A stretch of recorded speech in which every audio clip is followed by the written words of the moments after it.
નમસ્કાર વિદ્યાર્થી મિત્રો, આજે આપણે પ્રકરણ 6 વિદ્યુત ચુંબકીય પીરિયડના ઉદાહરણના દાખલાની વાત કરીશું. આપણે આગળ ફેરાડેનો નિયમ અને લેન્ઝનો નિયમ જોયો, એના ઉપરના એક એક્ઝામ્પલ પણ જોયા. હવે ઉદાહરણ 6.3 અને બીજું એક ઉદાહરણ છે 6.5, એની વાત કરવી છે. 6.3 જે છે એની રકમ આ મુજબ આપેલી છે.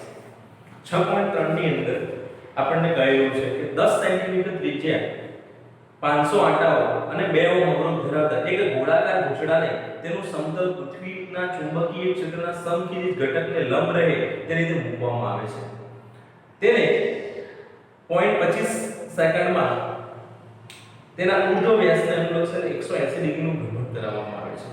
આ ઘૂંસડામાં પ્રેરિત EMF અને વિદ્યુત પ્રવાહના માનનો અંદાજ લગાવો. આ સ્થળે પૃથ્વીના ચુંબકીય ક્ષેત્રનું સમખિતિજ ઘટક 3.0 × 10⁻³ છે. હવે અહીંયા તમે આપણને બે વસ્તુ શોધવાની કીધી છે, I અને E. હવે આને તમે આ રીતે સમજો કે આ એક ગૂંચળું છે. આ ગૂંચળાને આ રીતે સમજી લો અને આ એનો ધરી છે. આ ધરીને અનુરૂપ એનું ભ્રમણ કરાવવાનું છે. આપણને અહીંયા પૃથ્વીના ચુંબકીય ક્ષેત્રનો સમખિતિજ ઘટક જેનું મૂલ્ય B તરીકે 3 × 10⁻³ અહીંયા આવશે -5. ચુંબકીય ક્ષેત્રનું મૂલ્ય 3 × 10⁻⁵ ટેસ્લા જેવું છે. આટલી માહિતી આપેલી છે. હવે સમજો કે આમ છે આ ગૂંચળું ત્યારે ચુંબકીય ક્ષેત્રનું સમખિતિજ ઘટક આ રીતે છે, બરાબર. હવે તમે આને આ રીતે બરાબર ધ્યાનથી સમજો કે આ પોઝિશનની અંદર ગૂંચળામાં વિદ્યુત પ્રવાહ ધારો કે આમ વહી રહ્યો છે અથવા એ રીતની પોઝિશન છે, તો એનો જે ચુંબકીય ક્ષેત્રનો જે ઘટક છે એની દિશામાં એનો પૃષ્ઠ સદિશ મળશે. પૃષ્ઠ સદિશની દિશા અને ચુંબકીય ક્ષેત્રનો જે ઘટક છે બંનેની દિશા એક જ થશે, બરાબર. હવે આને 180 ડિગ્રીનું ભ્રમણ કરાવવાનું કીધું એટલે આખું આમ ફરીને તો આનો પૃષ્ઠ સદિશ આ બાજુમાં બનશે, BH તો એમના એમ રહેશે એટલે ખૂણો 180 ડિગ્રીનો બને. તો θ1 બરાબર 0 લઈએ તો θ2 જે છે એ 180 ડિગ્રી બને પૃથ્વીના ચુંબકીય ક્ષેત્રના સમખિતિજ ઘટક સાથે. આનું ભ્રમણ આ રીતે કરાવીએ છીએ. તો આ રીતના જે ભ્રમણની વાત છે એ ભ્રમણ માટે આપણે અહીંયા જે ડેટા આપેલો છે એ ડેટાનો ઉપયોગ કરી I અને E મેળવવા છે. હવે મિત્રો EMF મળે તો એના ઉપરથી પ્રેરિત પ્રવાહ અવરોધ વડે ભાગીને મેળવી શકાય છે. એટલે સૌથી પહેલું કામ આપણે શું કરવું છે? પ્રેરિત EMF મેળવવાનું છે. તો પ્રેરિત EMF કઈ રીતે મળશે? તો પ્રેરિત EMF નું સૂત્ર તમે જાણો છો. પ્રેરિત EMF E =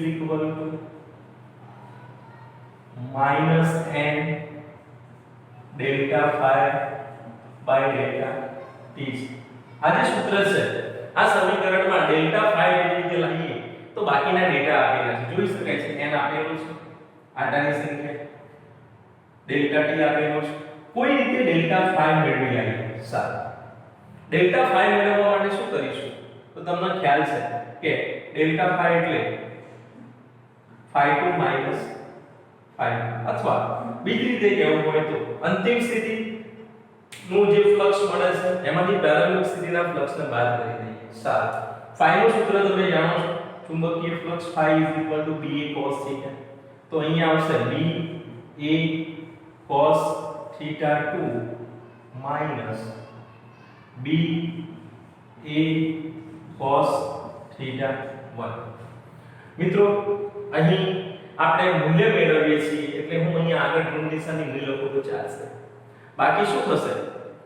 આગળ આમ તો સમીકરણમાં તમને ખબર છે કે લેન્ઝના નિયમની હાજરી સૂચવે છે -n∆ϕ/ΔT. તો હવે આની અંદર તમે જુઓ છો કે B એ એમના એમ રહેશે, અહીંયા આવશે cos θ2 - cos θ1 અને આ Δϕ થઈ જશે. સારું, cos θ2 અને cos θ1 ની કિંમતો અને BA ની કિંમતો ભરી દીધી તો B નો જવાબ આપી દીધેલો છે 3.0 × 10⁻⁵. એનો જવાબ આપણે અહીંયાથી મેળવવો પડશે πr². તો આનો જવાબ હું સેન્ટીમીટરના મીટર કરું તો શું લખાય? 0.1 થઈ જશે અથવા 10 × 10 ની -2 ઘાત એટલે 10 ની -1 ઘાત થશે અને એકમ થઈ જશે મીટર. તો આ જે છે આની સાથે પાઈ r સ્ક્વેર ની જગ્યાએ અહીંયા 10⁻⁻1 જે છે એનો શું કરીએ વર્ગ કરીએ અને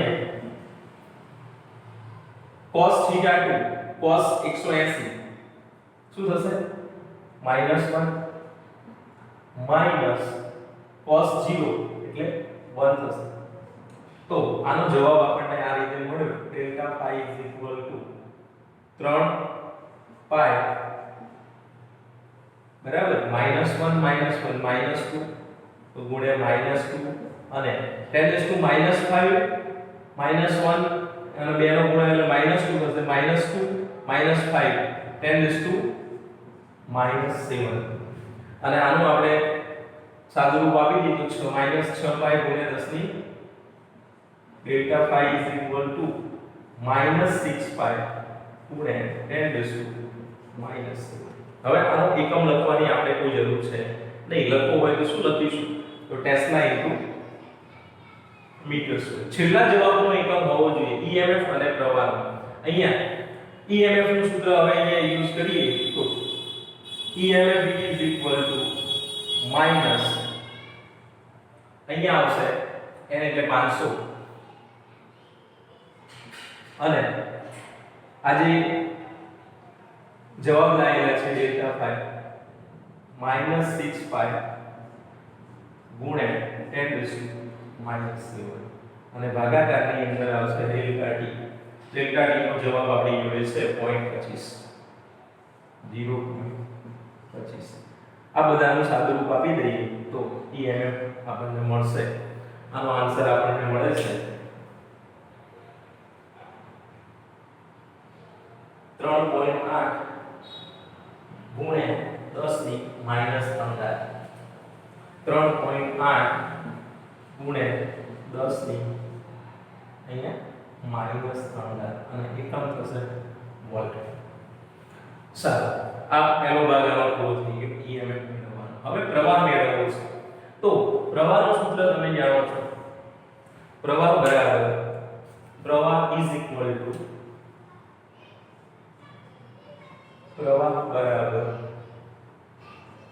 I is equal to E by R. હવે I નો જવાબ મેળવવા માટે E નો જવાબ જે લાયા છે એનો ઉપયોગ કરી 3.8 ગુણ્યા 10⁻³ ડિવાઇડેડ બાય R નો જવાબ આપેલો છે R બરાબર 2 ઓહ્મ.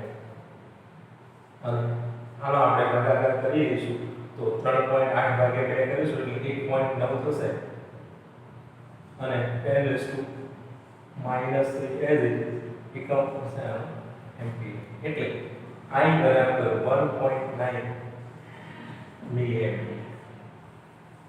હવે આ જે છે એ આપણે પ્રવાહ અને જે EMF મેળવે એ સરેરાશની મેથડ દ્વારા મળેલું છે. એવું જરૂરી નથી કે આટલું જ દરેક વખતે હશે બરાબર. એટલે અહીંયા એવરેજ EMF આપણને પ્રાપ્ત થયેલું છે. તો delta phi by delta t 0.25 સેકન્ડના સમયગાળા માટે છે.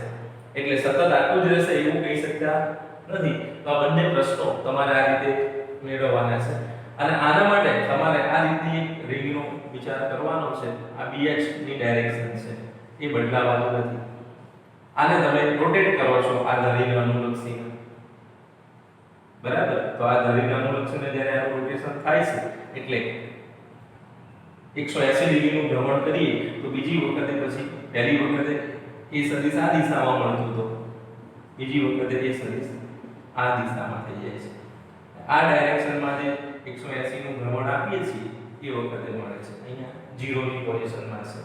આટલું યાદ રાખવાનું છે ધ્યાનમાં. બાકી તો તમે સૂત્રનો ઉપયોગ કરી આગળનો એક્ઝામ્પલ પૂરો કરી શકો છો બરાબર. આ પણ પ્રશ્ન પૂછી શકાય એટલો છે એટલે ધ્યાનમાં રાખીશું આને.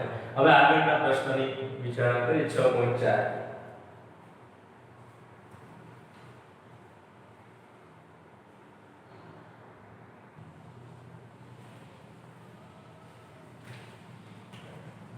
મિત્રો 6.4 જે છે 6.4 આગળ પૂરું કર્યું 6.5 જે છે એની અંદર રકમ આ મુજબ આપેલી છે જડિત રાખેલા બે કાયમી ચુંબકના ઉત્તર અને દક્ષિણ ધ્રુવો વચ્ચેના ચુંબકીય ક્ષેત્રમાં એક બંધ ગાળાને સ્થિર રાખેલ છે શું આપણે ખૂબ જ શક્તિશાળી ચુંબકનો ઉપયોગ કરીને આ ગાળામાં વિદ્યુત પ્રવાહ ઉત્પન્ન કરવાની આશા રાખી શકીએ હવે આ પરિસ્થિતિ છે અહીંયા આ એક બંધ ગાળો છે અને આજુબાજુમાં બે ચુંબકો મૂકેલા છે એટલે આવું સમજી લો કે આગળની સાઈડે અને પાછળની સાઈડે અહીંયા એક ચુંબક છે અહીંયા એક ચુંબક છે શક્તિશાળી ચુંબકો ખૂબ મોટા મૂલ્યનું ચુંબકીય ક્ષેત્ર ઉત્પન્ન કરે એવા ચુંબકો આપેલા છે અહીંયા અને અહીંયા હવે આ લૂપને બિલકુલ ખસેડવાની નથી કે ચુંબકોને પણ ખસેડવાના નથી એમ કહે છે કે બહુ હેવી ચુંબકો અહીંયા મૂકવામાં આવે ખૂબ જ ઊંચું ચુંબકીય ક્ષેત્ર ધરાવતા તો આના કારણે આની અંદર પ્રેરિત વિદ્યુત પ્રવાહ અથવા પ્રેરિત EMF ઉત્પન્ન થાય તો મિત્રો તમે આગળ એવું ભણ્યા કે પ્રેરિત EMF ઉત્પન્ન થવા માટે શું થવું જરૂરી છે તો ફેરાડેના નિયમને યાદ કરીએ કોઈ પણ રીતે ચુંબકીય ફ્લક્સનો ફેરફાર મળે તો પ્રેરિત EMF ઉદ્ભવી શકે બાકી ઉદ્ભવી શકે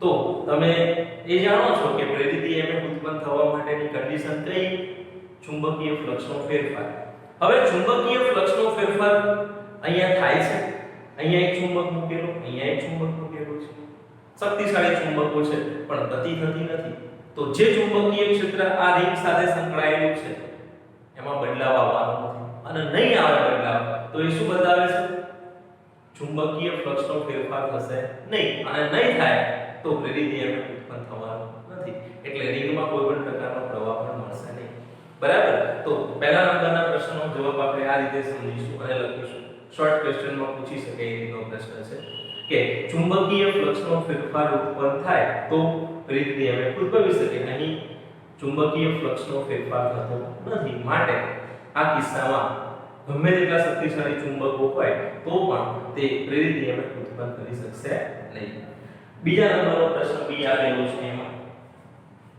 કહેલું છે કે એક બંધ ગાળો એક મોટા કેપેસિટરની તકતીઓ વચ્ચે અચળ વિદ્યુત ક્ષેત્રને લંબ ગતિ કરે છે હવે જુઓ બીજા નંબરનો પ્રશ્ન છે એમાં એવું કીધું છે કે કેપેસિટર છે એની બે પ્લેટો પોઝિટિવ નેગેટિવ હવે આની અંદર તમને ખ્યાલ છે કે ધનથી ઋણ તરફની દિશામાં વિદ્યુત ક્ષેત્ર હોય છે આ વિદ્યુત ક્ષેત્ર છે આ ડાયરેક્શનની અંદર વિદ્યુત ક્ષેત્ર છે લખેલું છે કે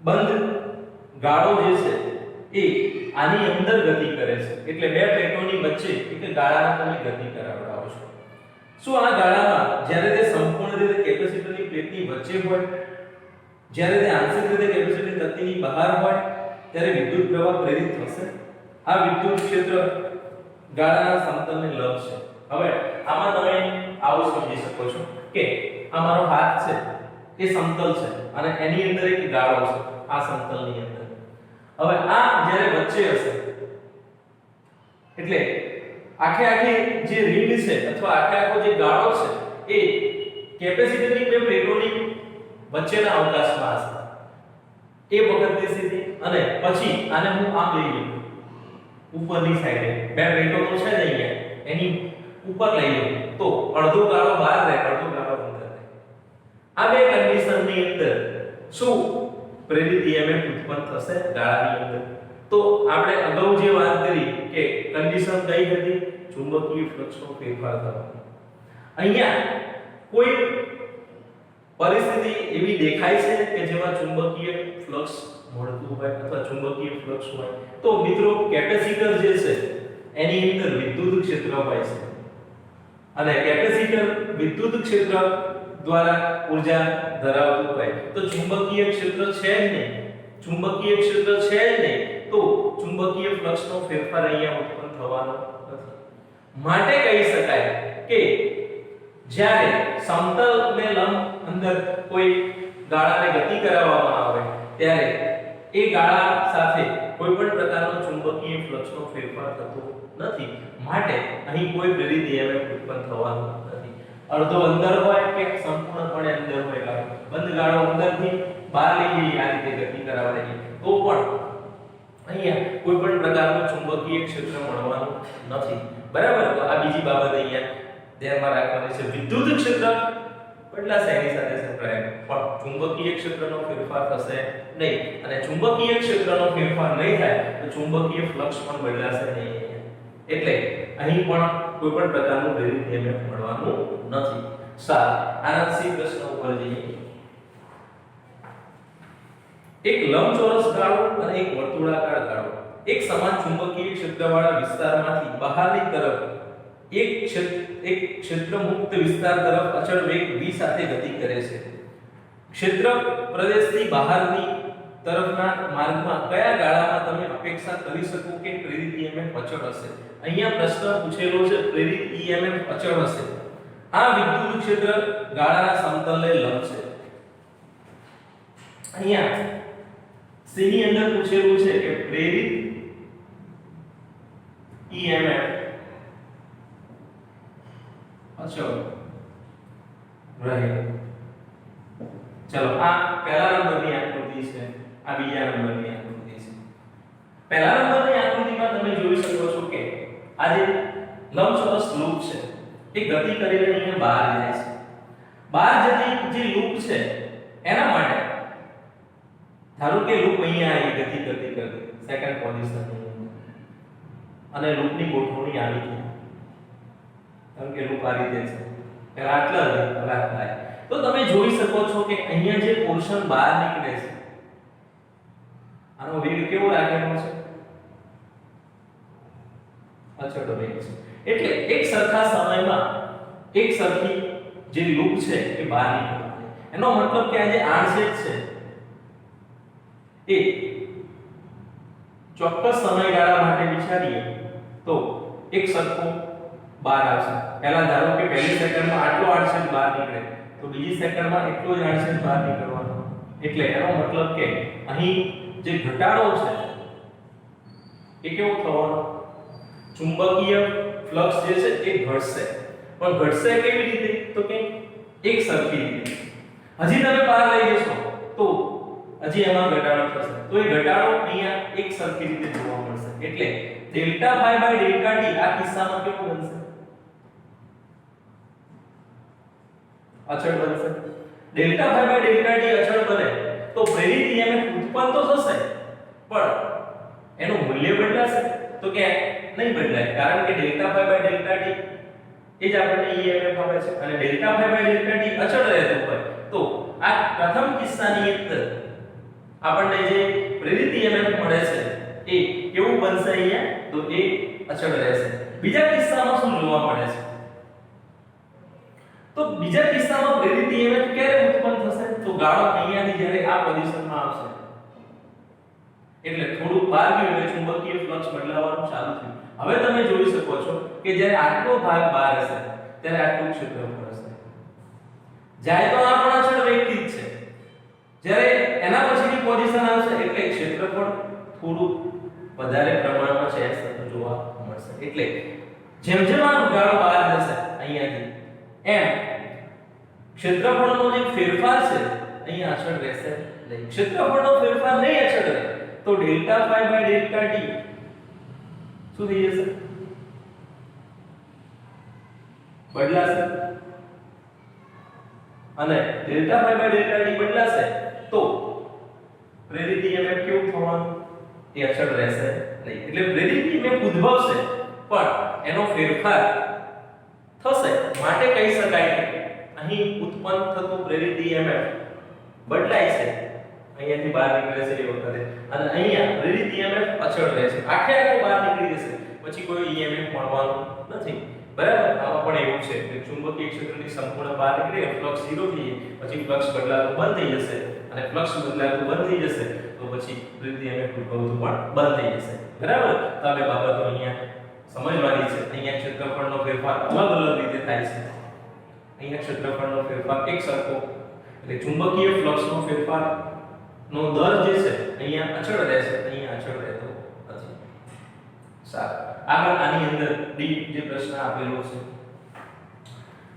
આકૃતિ 6.9 દ્વારા દર્શાવેલ પરિસ્થિતિમાં કેપેસિટરની ધ્રુવત્વ નું અનુમાન કરો. આની આકૃતિ જોઈએ પહેલા આપણે.